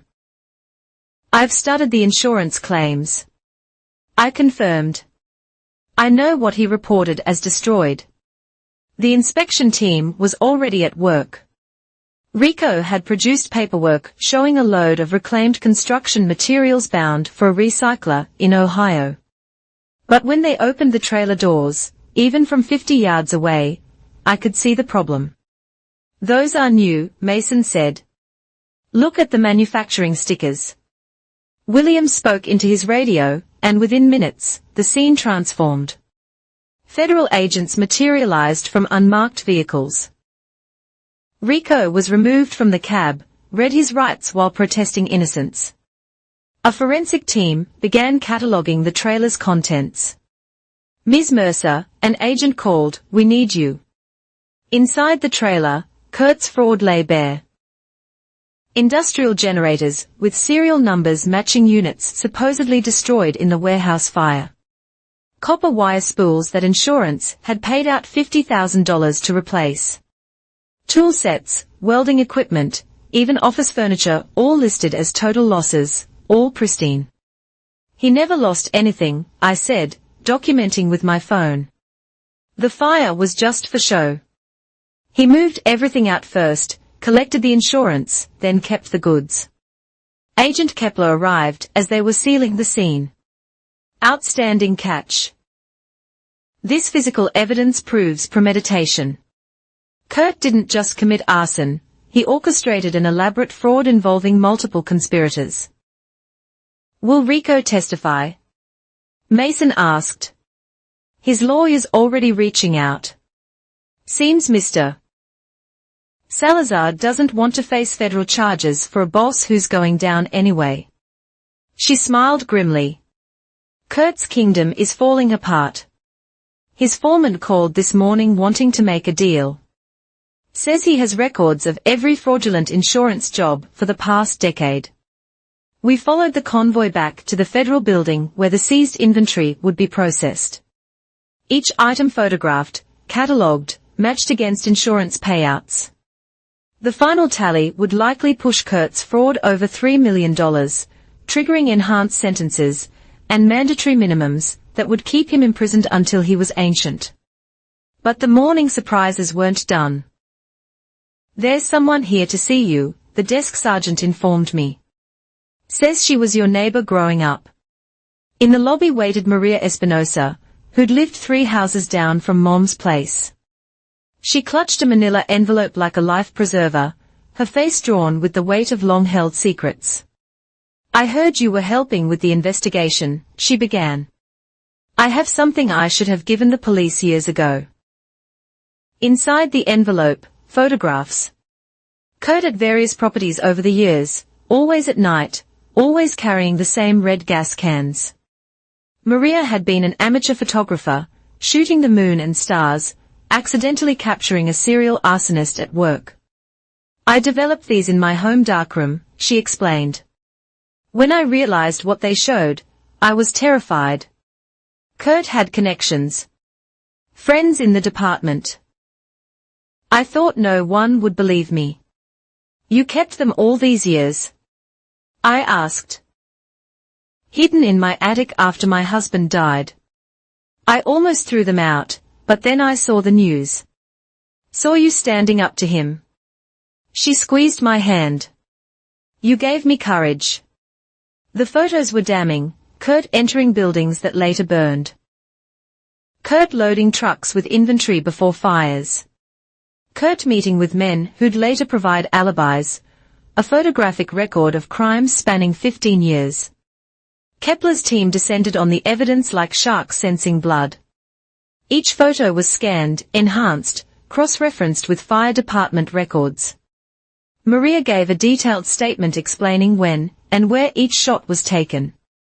"This changes our entire timeline," Kepler told me privately. "We can now link Kurt to 12 separate arsons. That's serial arson, federal jurisdiction, possible life without parole."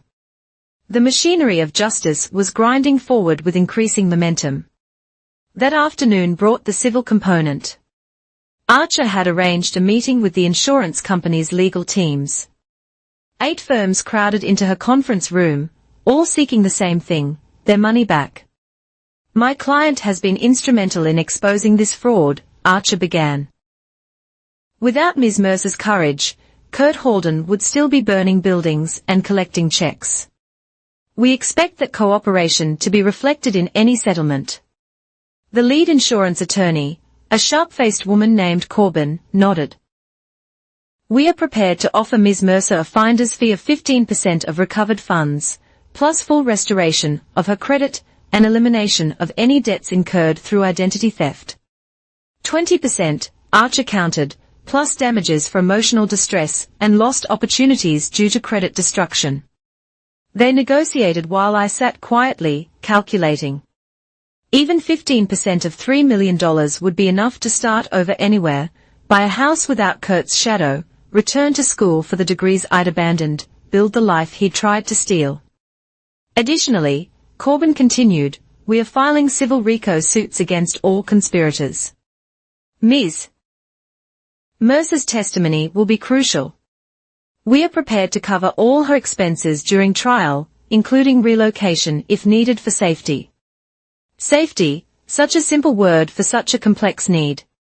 Kurt was locked up, but his associates remained free. The women who testified were getting protective orders, but paper didn't stop bullets or fire bottles. I want something else, I said, speaking for the first time. The women who came forward, Carmen, Patricia, Mrs. Chen, they need restitution, too. Whatever Kurt stole from them, whatever damage he did to their credit, make them whole. Corbin exchanged glances with her team. Kurt destroyed lives for profit. The least these insurance companies can do is help rebuild them. I met her stare. Or I can make that a condition of my testimony. Your choice. Archer hid a smile. The insurance lawyers huddled, whispering urgently. They knew their cases depended on my cooperation, my evidence, my willingness to spend months in courtrooms reliving trauma. Agreed. Full restitution for all identified victims, administered through a trust Ms. Archer will oversee, Corbin finally said. Is that acceptable? It was more than acceptable. It was justice with compound interest. We were finalizing details when my phone rang. Mom, don't hang up, she said quickly. I'm at the federal building. They want me to identify contents from Kurt's office safe. I can't do this alone. I looked at Mason, who shrugged. Your choice. His expression said, Conference Room 3, I told her. She arrived looking fragile, escorted by a federal agent carrying evidence boxes. Her hands shook as she signed the chain of custody forms. Whatever remained of her marriage to Kurt was about to be reduced to catalogued evidence. These are from his personal safe, the agent explained. We need confirmation of what's legitimate business documentation versus fraudulent materials. Mom opened the first box like it might contain snakes, marriage certificate, insurance policies, property deeds. But underneath the real treasures were forged documents with my signature, fake contracts, a notebook detailing his plans for future arson, complete with target properties and estimated payouts. He called it his retirement plan, Mom whispered. Said by the time he hit 60, we'd have enough to buy an island somewhere. Built on ashes and stolen identities, I replied. She pulled out a final item, a life insurance policy on me. Dated last year. $500,000 payout to Kurt if I died accidentally. My blood chilled. I didn't know, Mom said urgently. I swear I didn't know about this one. Kepler took the document, her expression grim. This suggests escalation. From property crimes to potential murder, I finished. He was planning to kill me for insurance money. The room went silent. Even the hardened federal agents looked disturbed. How many accidents might Kurt have arranged if I hadn't fought back?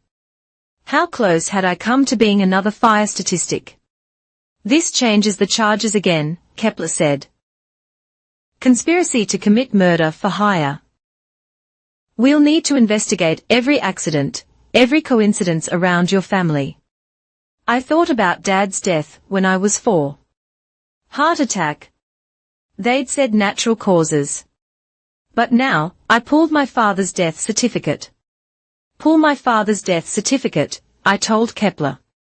Robert Mercer, died 2003. And check if there was life insurance. Mom's face went white.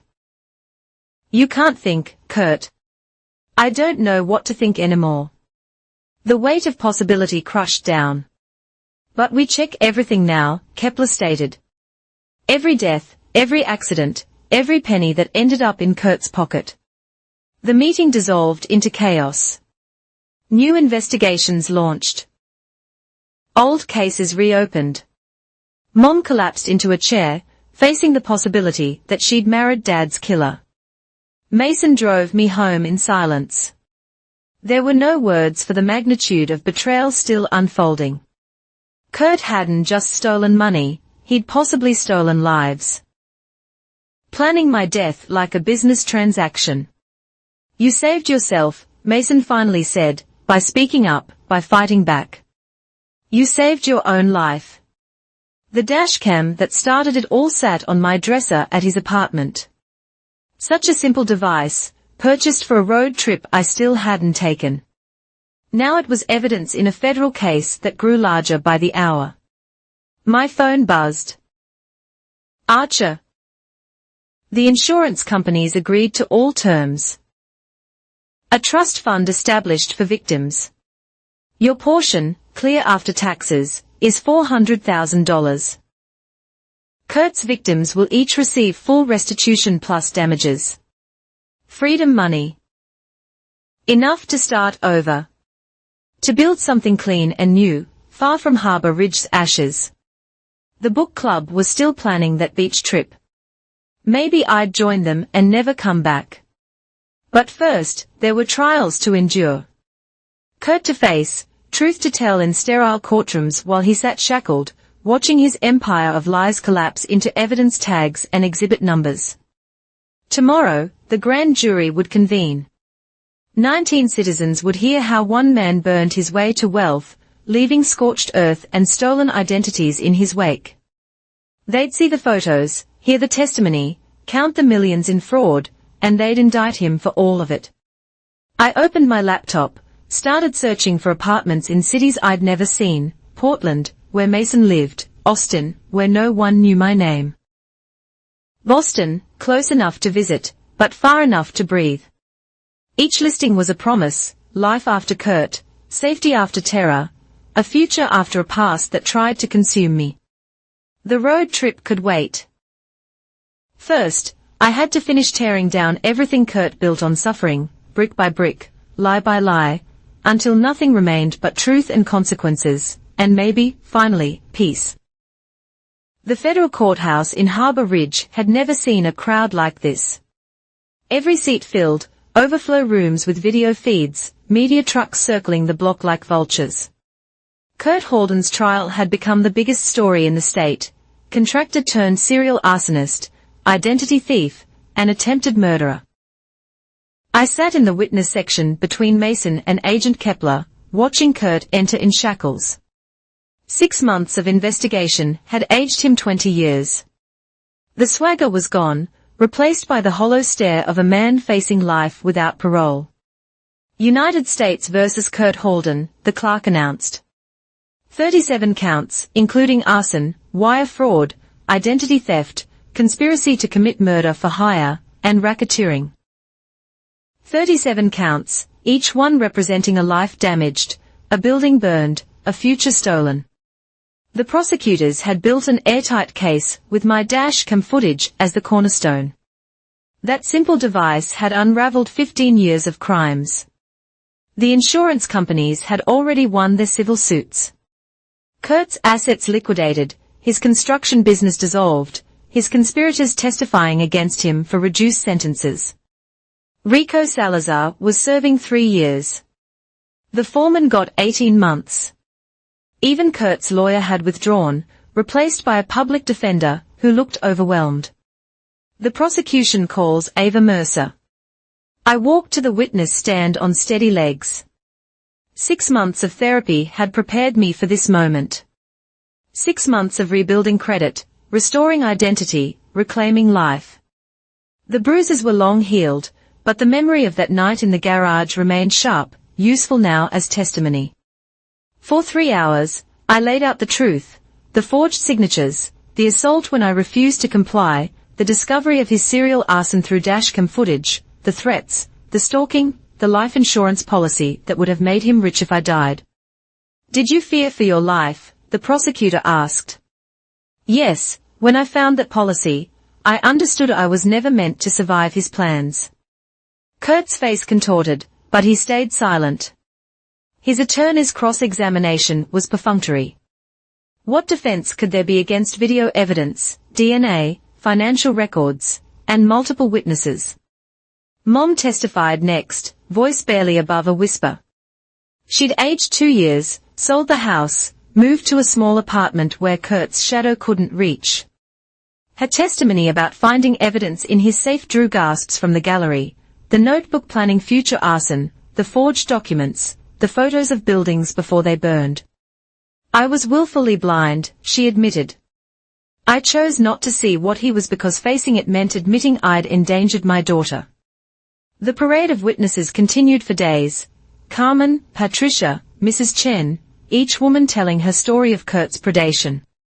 Maria Espinosa with her photographs spanning decades. Helen from next door describing the night she saw Kurt emptying the warehouse. Federal agents presenting financial forensics that showed a clear pattern of escalating crimes. Then came the surprise witness, Dad's former partner from the hardware store. Robert was healthy as a horse, he testified. Ran 5 miles every morning. Perfect checkups. Then Kurt started coming around, talking about going into business together. 3 months later, Robert's dead of a heart attack at 38. Never sat right with me. The prosecutor presented evidence that Dad's death had netted Kurt a partnership in the hardware store through Mom, plus $200,000 in life insurance, the same pattern he'd planned for me. Infiltrate, ensure, eliminate. Kurt's defense was pitiful, claiming I'd orchestrated everything for attention, that the women were lying for money, that the dashcam footage was somehow edited. The jury deliberated for less than 2 hours. Guilty. Guilty. Guilty. 37 times the word rang out. 37 nails in the coffin of Kurt's freedom. Life without parole plus 380 years to be served in federal maximum security. As they led him out, Kurt turned to me one last time. No words, the court officers wouldn't allow it, just a look that tried to convey, what? Hatred. Regret? It didn't matter anymore. He was done. Outside, the media swarmed, but I had nothing left to say that hadn't been spoken in court. Archer guided us to a waiting car, past the cameras and questions, away from the courthouse where justice had finally been served. The real ending came quietly. A week later, the insurance trust had finished distributing funds to Kurt's victims. Carmen got her sister's house back. Patricia's nursing license was cleared of all false complaints. The elderly woman's grandson could rebuild his credit and life. My portion sat in a new account at a credit union 2 states away. I was done with Harbor Ridge banks. Enough to start over properly. Portland offer still stands, Mason said as we packed my apartment. Everything I owned fit in 6 boxes, and 2 suitcases. Traveling light felt appropriate. I know, but I think I need somewhere completely new. Maybe Austin, maybe Denver, somewhere nobody knows this story. He understood. We'd always be family, bound by blood and survival, but we each needed our own distance from the wreckage. Mom had written a letter I hadn't opened yet. It sat on my dashboard as I did final checks on the car, new tires, full tank, and yes, a new dash cam, top of the line with cloud backup and collision detection. Some habits were worth keeping. My book club met me at the city limit sign. 3 friends in a rented convertible, ready for that delayed beach trip. They'd waited through the investigation, the trial, the aftermath. Real friendship measured in patience and presence. Ready? Janet asked from the driver's seat. I looked back at Harbour Ridge one last time. Somewhere in federal prison, Kurt was learning that concrete cells don't burn. Mom was in therapy, finally confronting decades of enabling. The warehouse site would become a shopping center, its ashes paved over and forgotten. And I was leaving. Finally and completely. The dashcam recorded our departure just as it had recorded everything else. But this footage was different. It showed the open road ahead, not the crimes behind. Ready, I said. We drove toward the coast, toward cities I'd never seen and futures Kurt couldn't steal. In my purse, the settlement check, and a new driver's license with an address far from here. In the cloud, backed up forever, the evidence that had saved my life and ended his reign of terror. The dashcam blinked steadily, recording our escape into freedom. I'd learned to document everything, but now I was recording joy instead of fear, possibility instead of proof. Miles passed. Harbour Ridge shrank to nothing in the mirrors. My phone buzzed with messages from the other women, celebrating their own new beginnings. With recovered funds and cleared names, we'd formed an unlikely sisterhood, bound by survival and the courage to speak truth. The beach house waited, a full week of books, wine, and waves. After that, the whole country stretched ahead. I had skills, references, and the kind of story that would make me careful, but never scared again. Kurt had taught me unintended lessons. Always verify, always document, always trust your instincts when someone asks you to sign something. But mostly, he taught me that silence was the only prison I couldn't escape on my own. The moment I spoke up, started recording, began fighting back, that's when the locks broke, and the real investigation began. The sun set over the Pacific. As we reached the coast, my friends debated dinner options while I sat quietly, feeling the weight of the past 6 months lifting with each breath of salt air. Tomorrow, we'd wake to waves and seagulls instead of court dates and testimony prep. Justice had been served in measured doses by people in robes citing statute numbers. Kurt would die in prison. His empire of ashes scattered by federal agents and insurance investigators. The women he'd victimized were rebuilding with restitution funds and cleared credit. And I was here, at the edge of the continent, finally free to imagine a future where no one would ever again forge my signature or plan my death for profit. The dashcam would keep recording, not from paranoia now, but from hard-won wisdom. Some stories end with fire. Mine ended with water, waves washing away footprints, tides erasing what needed to be forgotten. In the morning, I'd wake to possibilities as endless as the ocean. Kurt was finished. I was just beginning. The dashcam caught our laughter as we pulled into the beach house driveway. 4 women who'd refused to let one man's crimes define their story. Evidence of joy now, archived forever in the cloud. The story concludes here.